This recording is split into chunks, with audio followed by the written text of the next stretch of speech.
欢迎来到新闻频道，明星们很高兴您订阅了该频道。米兰这夜，肖战稳坐头牌 C 位，神态自若，容祖见了他都要弯腰鞠躬。春天来了，娱乐圈和时尚圈也终于热闹起来了。前脚宝格丽刚在伦敦办完时装周，后脚古驰就跟着在米兰开上了时装周。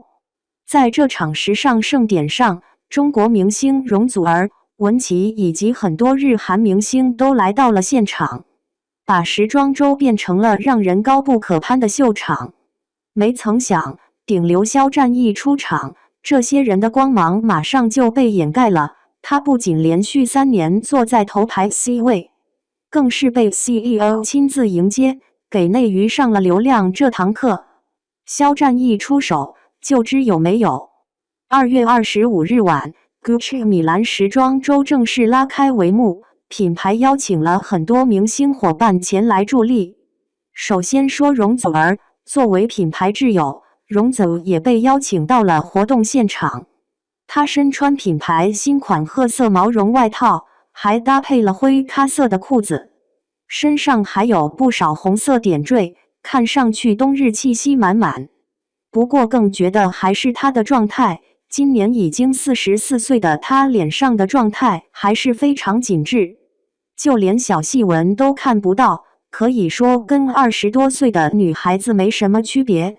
网友们见此都觉得非常震惊，纷纷表示：难道这就是顶级古香的魅力吗？在米兰街头偶遇到她的网友更是说，她的状态非常好，蹦蹦跳跳的就像一个小女孩。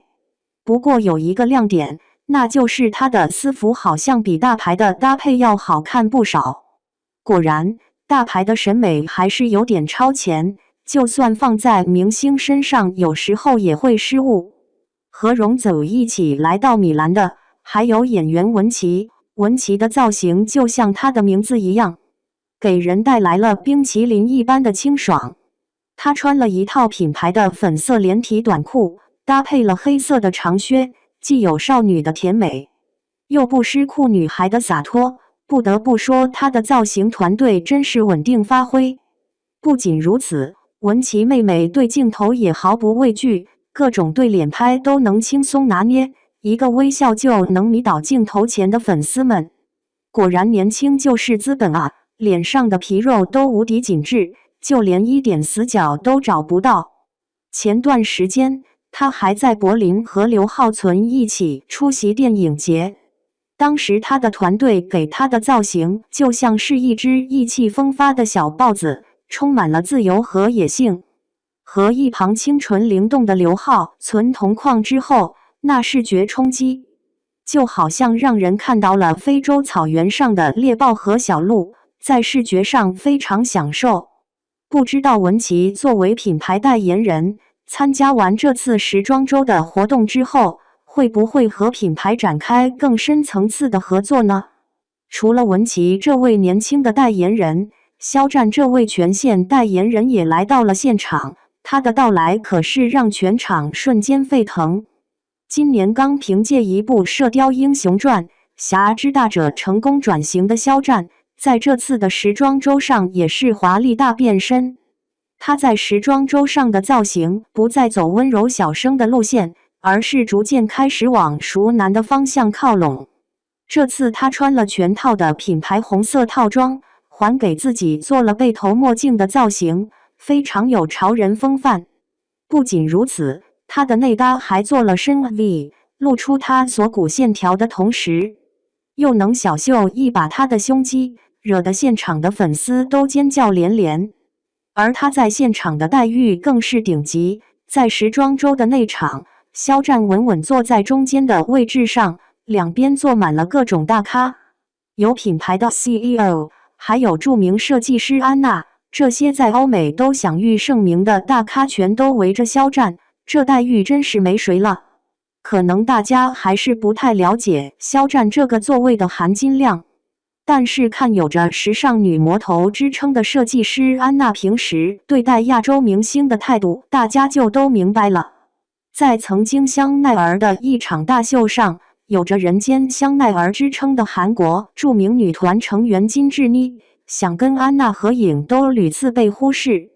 最后还是她看到安娜身边有空档，才凑过去蹭了一张合影，而安娜却连一个正眼都没有给她。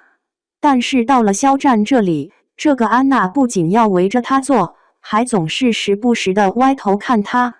难怪荣走见了他都要主动弯腰跟他打招呼。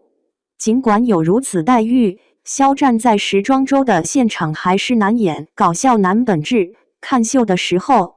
他竟然偷摸的从上衣口袋里面拿出来一个小风扇，对着自己吹起了风。不得不说，顶流在大场合就是松弛，一举一动都能被粉丝们捕捉到。可还真别说，肖战确实是有在大场合大杀四方的资本在的，毕竟顶流的实力摆在那里，让人不服都不行。肖战的江湖地位，其实这已经是肖战连续3年参加米兰时装周的活动了。而他除了每次都很耀眼之外，还有一个细节被不少人都注意到，那就是连续3年的古驰时装周，品牌的 CEO 都不是同一个人。可是连续3年坐在头牌 C 位的却都是肖战，这个待遇可以说是非常顶级了。不仅如此，肖战收到的时装周邀请函还是品牌 CEO 亲自手写的，牌面直接拉满。但还是有很多人不明白，肖战到底有什么资本，能够让这样的大牌都对他一路绿灯。首先，从他的抗拒能力来看，虽说肖战今年春节档台上来的《射雕》票房不尽如人意，但是这可是肖战的第1部电影，合作的还是《射雕》这样已经有些疲软的 IP， 电影中也没有抗票房的实力电影演员助阵。可以说这部电影全靠肖战的流量在撑。而在这样的情况下，这部电影的票房还是达到了6个亿，并且在海外上映之后的反响也都非常好，这就是顶流肖战的影响力。